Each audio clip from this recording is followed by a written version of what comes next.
എങ്ങനെയെങ്കിലുമൊക്കെ സാധാരണക്കാരൻ്റെ കഴുത്തു പിഴിഞ്ഞ് ഖജനാവ് നിറയ്ക്കുക എന്ന ലക്ഷ്യത്തിലേക്ക് നീങ്ങിക്കൊണ്ടിരിക്കുകയാണ് രണ്ടാം പിണറായി സർക്കാർ. ഞാൻ പറഞ്ഞു വരുന്നത് ടോൾ പിരിവ്. കിഫ്ബിയുടെ 50 കോടിക്ക് മുകളിൽ ചെലവുള്ള റോഡുകളിൽ നിന്ന് ടോൾ പിരിവ് നടത്താനാണ് പിണറായി സർക്കാർ പച്ചക്കൊടി കാണിച്ചിരിക്കുന്നത്. ആലോചിച്ചുകൊള്ളൂ, നിങ്ങൾ ടോൾ പിരിക്കാൻ നിങ്ങൾ ആലോചിച്ചുകൊള്ളൂ എന്ന് പിണറായി ധനകാര്യ വകുപ്പിനോടും നിർദ്ദേശം നൽകിയിരിക്കുകയാണ്. KN ബാലഗോപാൽ കേട്ടപാടെ തന്നെ എന്താണ് കിഫ്ബിയുടെ നിയമപുസ്തകം എടുത്ത് പുറത്ത് കാണിച്ചിട്ട് പറയുകയാണ്, കിഫ്ബിയുടെ നിയമത്തിൽ ആ വകുപ്പുണ്ട്. കിഫ്ബിയുടെ നിയമത്തിൽ പറയുന്നുണ്ട്. എന്താ പറയുന്നത്? പശ്ചാത്തല വികസന പദ്ധതിയുടെ ഭാഗമായി എന്താണ് നിങ്ങൾ പൈസ ഉണ്ടാക്കാൻ ശ്രമിക്കുന്നതിൽ തെറ്റൊന്നുമില്ല എന്ന് പറയുന്നുണ്ട്. അതുമാത്രമല്ല, പദ്ധതികൾ നടപ്പിലാക്കിയിട്ട് അതിൽ നിന്ന് പണം ഉണ്ടാക്കുന്നതിൽ തെറ്റൊന്നുമില്ലെന്ന് കിഫ്ബിയുടെ ബൈലോയിൽ പറയുന്നുണ്ട്, നിയമത്തിൽ പറയുന്നുണ്ട്, വ്യവസ്ഥ ചെയ്യുന്നുണ്ട് എന്നാണ് ന്യായീകരണമായി KN ബാലഗോപാലും പറയുന്നത്. ഒരു ഇടത് സർക്കാരാണ്. ഇങ്ങനെ പിഴിയണമോ? പല തരത്തിൽ പിഴിയുന്നുണ്ട്, ജനങ്ങളെ എല്ലാ അർത്ഥത്തിലും പിഴിയുന്നുണ്ട്. സാധനങ്ങളുടെ വിലക്കയറ്റം, വരുമാന വർധനവില്ല, എന്നിട്ടാണ് ഈ ടോൾ പിരിവ് കൂടി. ടോൾ പിരിവ് എന്നിട്ട് പറയുന്നത് ടോൾ പിരിക്കും, പക്ഷെ എന്താണ് പറയുന്നത്? ടോൾ ഗേറ്റുകളില്ല, നിങ്ങളെ ഞങ്ങൾ ബുദ്ധിമുട്ടിക്കില്ല.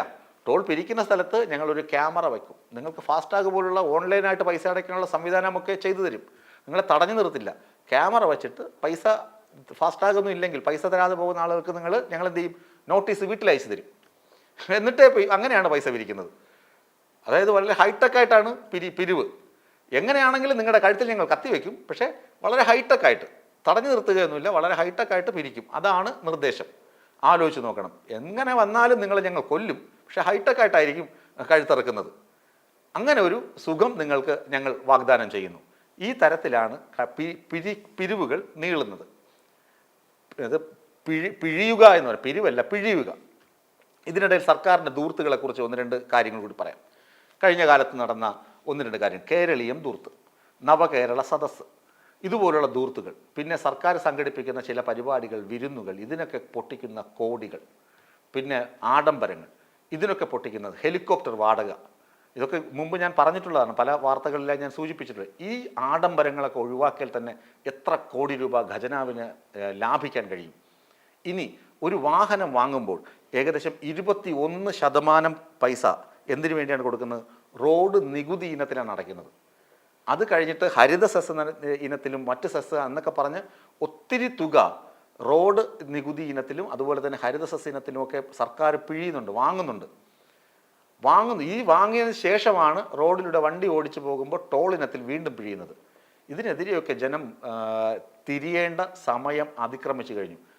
ഇനി 1-ാം പിണറായി സർക്കാരിൻ്റെ കാലത്ത് സുധാകരൻ മന്ത്രി പറഞ്ഞു, കമ്മ്യൂണിസ്റ്റ് മന്ത്രിസഭയിൽ ടോള് വേണ്ട, ടോള് ഞങ്ങൾ ഒഴിവാക്കുകയാണ് എന്ന് പറഞ്ഞ മന്ത്രിസഭയാണ് പിണറായി മന്ത്രിസഭ.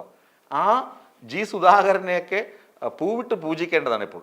അദ്ദേഹം പറഞ്ഞ വാക്കുകളെയൊക്കെ വിസ്മരിച്ചുകൊണ്ടാണ്, എടുത്ത് ചുടുകാട്ടിൽ എറിഞ്ഞുകൊണ്ടാണ് പിണറായി വിജയൻ പറയുന്നത് ടോള് പിരിക്കാൻ നമുക്ക് എങ്ങനെയെങ്കിലുമൊക്കെ കുത്തിപ്പിഴിഞ്ഞാൽ മതി. നമുക്ക് മദ്യത്തിലൂടെ പൈസ വേണം, ലോട്ടറിയിലൂടെ പൈസ വേണം. നമ്മൾ ബ്രൂവറി അഴിമതിക്കാരനും എല്ലാവർക്കും നമ്മൾ എന്താണ് നമ്മുടെ നാടും ജലവും ഒക്കെ ചൂഷണം ചെയ്തു, നമ്മുടെ മണ്ണ് ചൂഷണം ചെയ്തു, ജലം ചൂഷണം ചെയ്തു.